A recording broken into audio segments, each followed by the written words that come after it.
Mind if I hit you with a quick one? How many times was Scarlett Johansson rejected by Marvel before she became Black Widow? And what unusual reason got her rejected from a cereal commercial as a kid? Take your best shot in the comments. No Googling. I'll tell you if you're right in a bit. While you think, let me welcome you to the versed masters of the screen. I'm Dick Carlson. Stay with me as I unlock the story of Scarlett Johansson, one of Hollywood's most bankable stars who went from Manhattan rent stress to multi-million-dollar paychecks, 4 homes, 2 kids, 2 Oscar noms, and a voice that changed everything.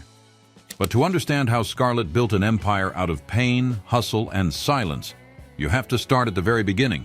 Scarlett Ingrid Johansson was born November 22, 1984 in Manhattan, New York City, right in the cultural core she'd someday command. Her dad, Karsten, was a Danish-born architect, and her mom, Melanie Sloan, was a Bronx-raised producer with Ashkenazi Jewish roots. It wasn't luxury. She started with a cramped and chaotic life. She shared a small apartment with 3 siblings, including her twin brother, Hunter. They made up plays, drew on walls, and argued over cereal. But the real shift came at age 13 when her parents split.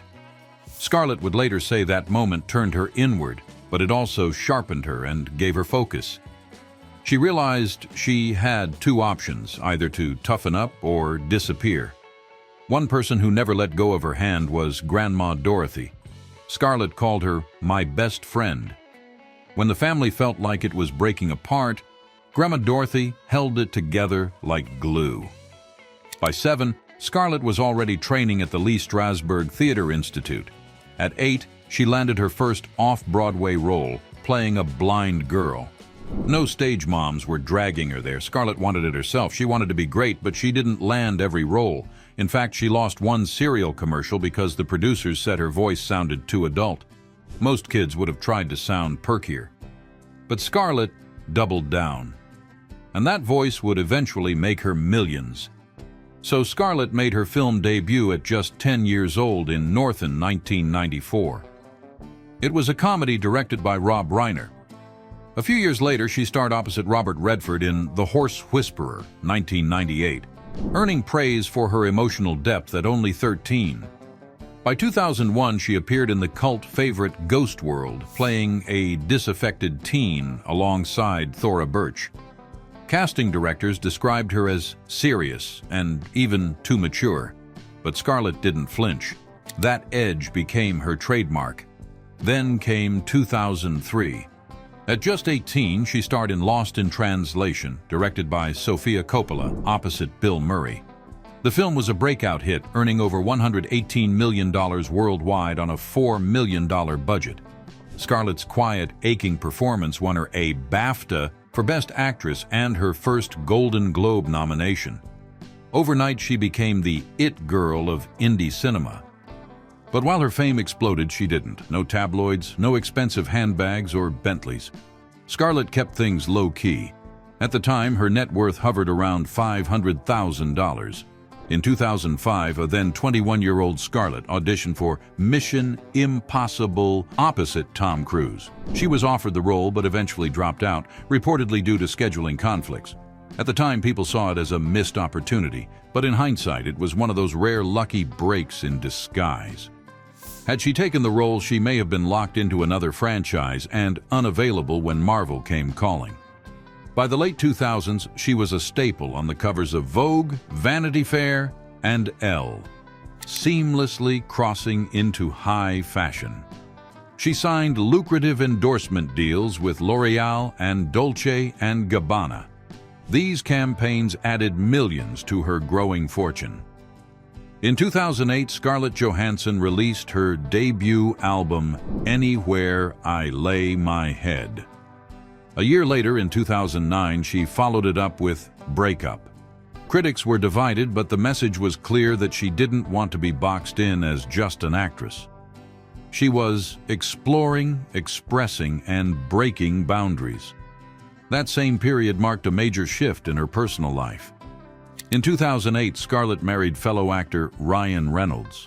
On paper, they were a dream match as 2 rising stars, both beautiful, bankable, and everywhere.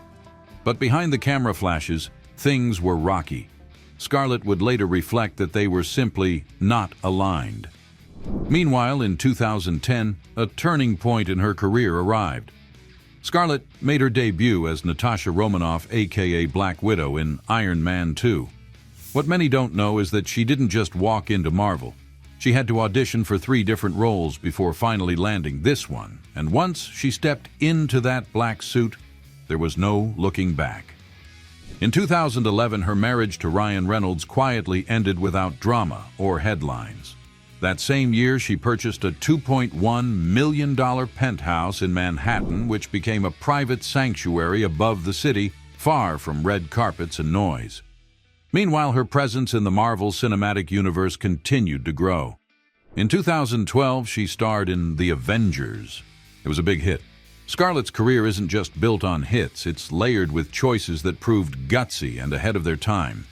Take Under the Skin in 2013, for example. A surreal, indie, sci-fi film by Jonathan Glazer, where Scarlett plays an alien in human form. The film is raw, stripped back, and haunting. She wore no makeup, used hidden cameras with real strangers, and carried the weight of the movie without a single co-star. It bombed at the box office, but is now considered a modern masterpiece. Critics would later call it one of the best performances of the decade. Then Her from 2013, where she wasn't even on screen. She voiced Samantha, an operating system that falls in love with Joaquin Phoenix's character. You can feel all the vulnerability, warmth, and curiosity through her voice. It's the same adult voice she was once rejected for as a kid, but this time it didn't cost her a cereal ad. It earned her international acclaim and proved her power. In 2014, Scarlett appeared in Captain America, the Winter Soldier. That year wasn't just big professionally. It marked major changes in her personal and financial life, too. In 2014, Scarlett became a mother to Rose Dorothy, her daughter with journalist Romaine Doriak. She also began investing in real estate, purchasing a $4 million estate in Los Feliz, Los Angeles, and a $3.8 million retreat in Amagansett in the Hamptons. Both properties were carefully chosen, reflecting her evolving identity. Behind the scenes, she rebuilt her inner circle, firing male reps and hiring a female publicist and female managers. She surrounded herself with women who actually understood her voice, her boundaries, and her silence. In 2017, Scarlett and Romaine Doriak divorced. A year later, in 2018, she added another property to her growing portfolio. It was a $4 million apartment in New York City. Fast forward to 2019. It was a landmark year.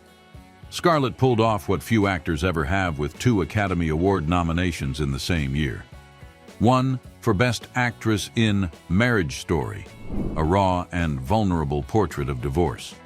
The other for Best Supporting Actress in Jojo Rabbit, a bittersweet anti-hate satire where she played a quietly courageous mother. The range between the 2 roles was staggering, and the message was clear that Scarlett Johansson was more than just a blockbuster star. In the same year, she starred in Avengers Endgame, one of the highest-grossing films of all time. That year alone, she earned a reported $56 million, making her the highest-paid actress in the world. By then, her per-film paycheck had soared to $15 million. In 2020, Scarlett married comedian Colin Jost in a private ceremony. The following year, in 2021, they welcomed their son, Cosmo. Motherhood, she said, brought clarity, strength, and a new sense of purpose. It shifted her focus from chasing roles to choosing projects with intention. Whether baking with her daughter or keeping her family life shielded from the spotlight, Scarlett's parenting style reflects grace. She once sued paparazzi, called out media intrusion, and set an iron wall between her children and public life.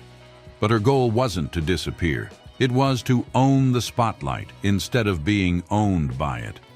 It was still 2021 when Scarlett made headlines again, but this time, not for a movie, but for a lawsuit. After Black Widow was released simultaneously in theaters and on Disney+, Scarlett sued Disney for breach of contract. She claimed the dual release hurt the film's box office, and her bonuses were tied to it. It was a bold and risky move.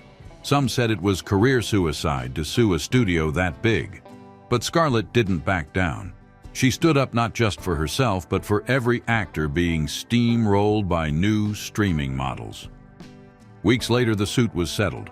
Terms were confidential, but Scarlett's message was loud and clear that she was a businesswoman who knew her worth. And speaking of business, Scarlett has been investing outside of film, too. In 2022, she co-founded The Outset, a clean skincare line designed for simplicity and sustainability. Unlike celebrity beauty brands dripping in gloss and celebrity hype, Scarlett took a quieter, minimalist approach. The brand focuses on barrier-boosting ingredients and refillable packaging. And yes, she uses it herself. Even Scarlett's car collection mirrors her evolution.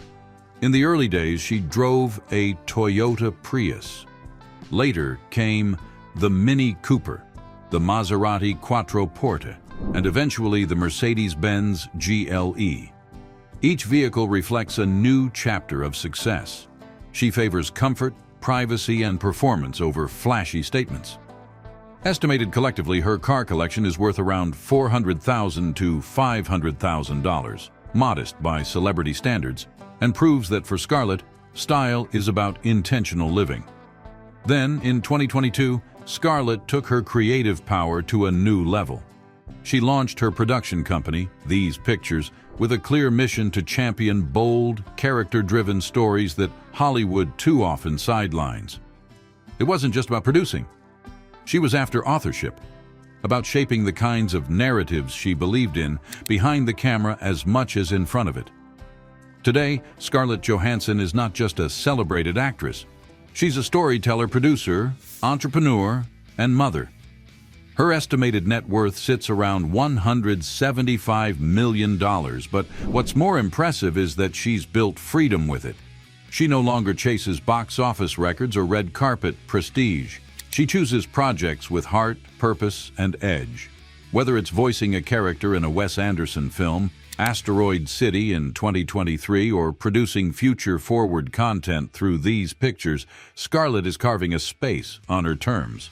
And off-screen, she's just as intentional.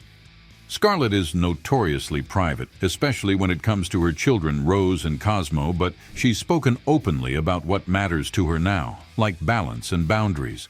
She's passionate about food. Italian is her comfort cuisine, and she's been known to love baking with her daughter.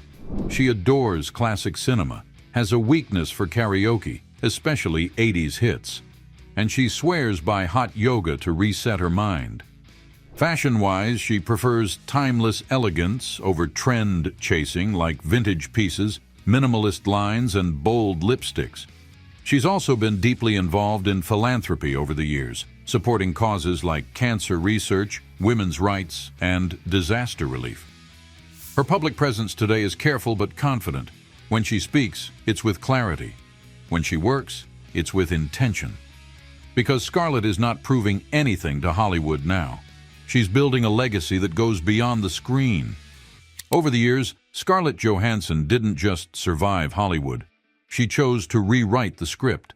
Scarlett never chased the spotlight. She earned it, owned it, and now she decides when to turn it on. So what surprised you most about Scarlett's journey? Drop your thoughts in the comments. And if you're into stories that go beyond the surface, stick around as another icon's path is coming up next.